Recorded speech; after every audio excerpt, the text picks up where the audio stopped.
What's going on, YouTube? So today we're going to be talking about Nintendo and how they're trying to develop a brand new console. But before we get started, make sure you smack that like button and subscribe because it really helps on the channel.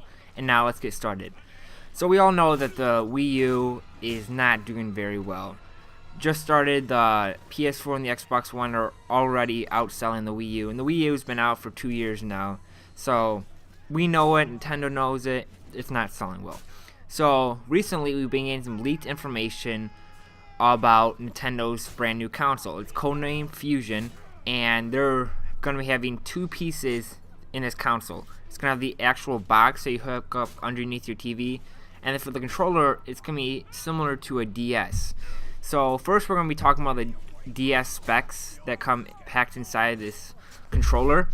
For the CPU, it's going to have an ARM V8 Cortex A53, which is supposed to be a really good CPU on the market.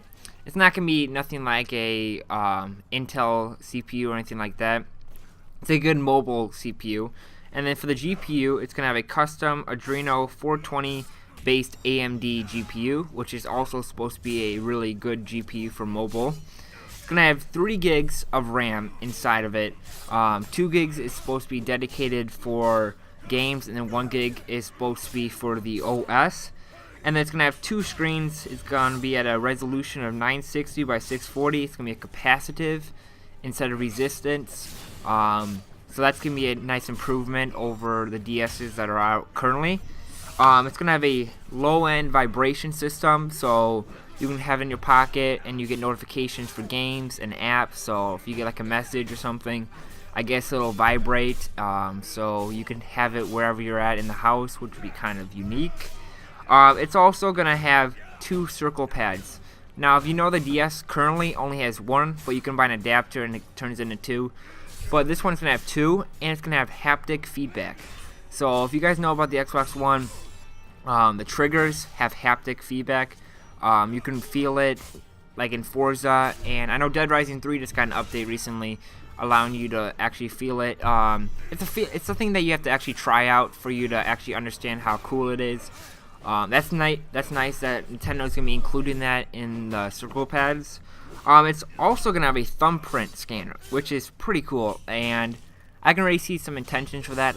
You can put your thumb on there and it logs into your profile, which would be pretty cool in case you don't want like your brother or sister playing on your profile, which is a interesting move. And it also says that they have a 3G chip and GPS, but I'm a little questioning the 3G chip. I know you can play on the go, but why didn't you just put a 4G LTE chip in there? I'm not sure, but this could obviously change, and this is just rumors. It's going to have 16 gigs of internal flash, but they did say it's possible that it can go up to 32.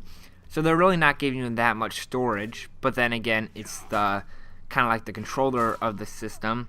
And then it also is going to have a Nintendo 3DS slot for backwards compatibility, which is kind of nice, seeing that the Xbox One and PS4 don't have it.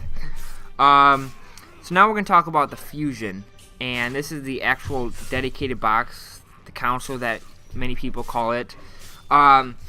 This is a pretty nice box. So for the GPU, it's going to have a custom Radeon HD 2X RX 200.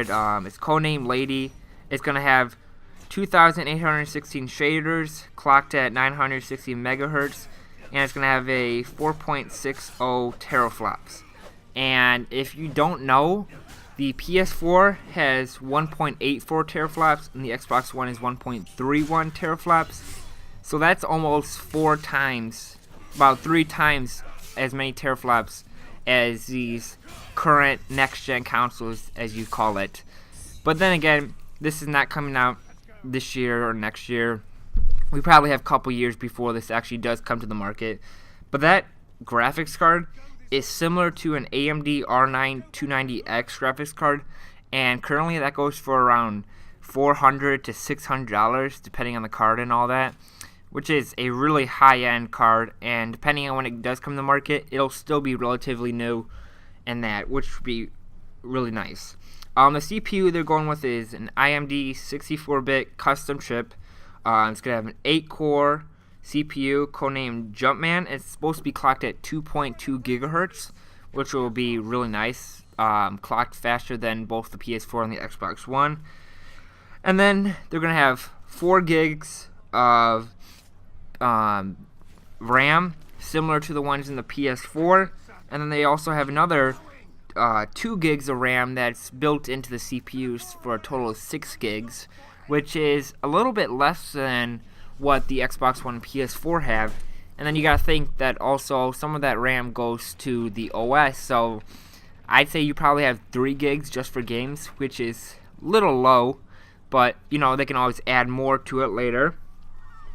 They're also gonna have a disk drive version of it, and then they're gonna have one without it. But the one with the disk drive, they can either get a regular optical drive or they can have an HVD.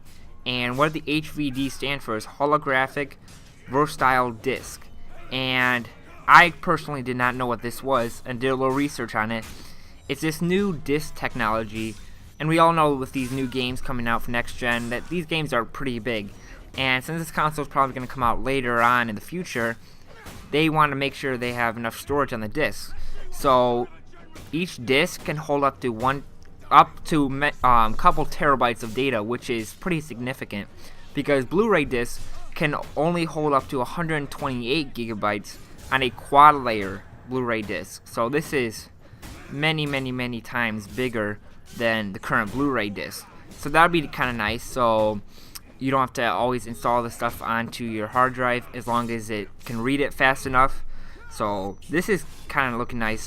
They're also having an HDMI in, so you can plug in your TV box similar to the Xbox One. So some people like it, some people don't like it. That's your own opinion. And they're also going to have 2 different versions of this console. They're going to have a 60 gig with the disc, and then they're going to have a diskless version with 300 gigs. And this is all flash storage, so it's going to be really fast loading and all that. So that's all the specs that we currently have. It's still very small, but we expect more and more information as time comes. One of the biggest problems that Nintendo is going to have, I don't know when this is going to be coming out and so on, but the pricing is going to be hard because you can't charge like high 800, 900, 1,000 bucks for it because console gamers won't pay that much. And you'd have to get it low to the $400, $500 what the PS4 and Xbox One have, and you got to try and compete with it.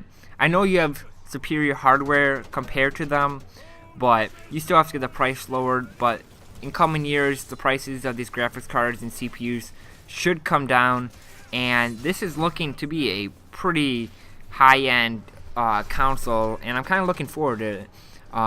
Looking forward to seeing more details on it. Let me know in the comments on what you think about this, if you're going to be picking one up in the future, if Nintendo still has it in them, and so on. That's the end of the video. Hope you like it. If you did, hit that like button and subscribe, and I'll see you next time.